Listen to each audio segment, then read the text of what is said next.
West బెంగాల్లోని ఒక railway station.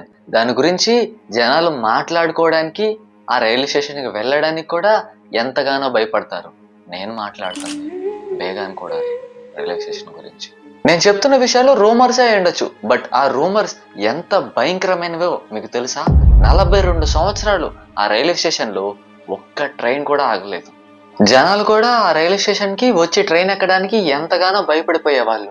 దానికి అప్పటి నుంచి గోస్ట్ స్టేషన్ అని ఒక పేరు వచ్చింది.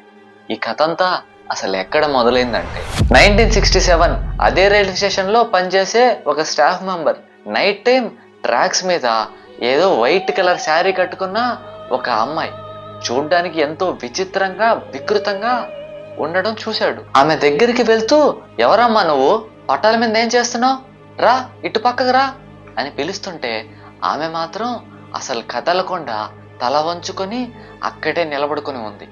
అతనికి అసలేం అర్థం కాలేదు. ఏంట్రా ఈమె అసలు పిలుస్తున్నా పలకట్లేదు అని ఆలోచిస్తున్న సమయంలోనే క్షణాల్లో తన మాయమైపోయింది.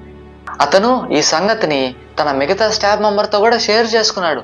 బట్ వాళ్ళెవరూ దీన్ని నమ్మలేదు. పోను పోను అక్కడికి వచ్చే ప్యాసింజర్స్ కూడా ఆమె కనిపించడం మొదలుపెట్టింది.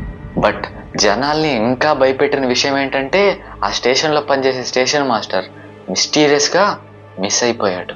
వాళ్ళ ఫ్యామిలీ మెంబర్స్ కూడా స్ట్రేంజ్గా చనిపోయారు.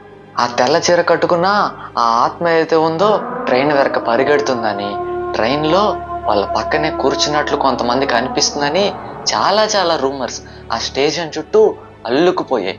మెల్లమెల్లగా ఆ స్టేషన్లో నైట్ డ్యూటీ చేయడానికి ఎవరు కూడా ధైర్యం చేయలేదు. అలాగే ఆ స్టేషన్కి వచ్చి ట్రైన్ ఎక్కడానికి ఏ ప్యాసింజర్స్ కూడా ధైర్యం చేయలేదు. రోజులు గడిచే కొద్దీ ఆ స్టేషన్కి ఎవరూ రావడం కూడా మానేశారు. అందుకే ఆ స్టేషన్లో ట్రైన్స్ ఆపకుండా వెళ్ళిపోయాయి. చాలా సంవత్సరాల తర్వాత అంటే 2009లో అప్పటి రైల్వే మినిస్టర్ అయిన మమతా బెనర్జీ గారు ఈ రైల్వే స్టేషన్ని మళ్ళీ రీఓపెన్ చేశారు.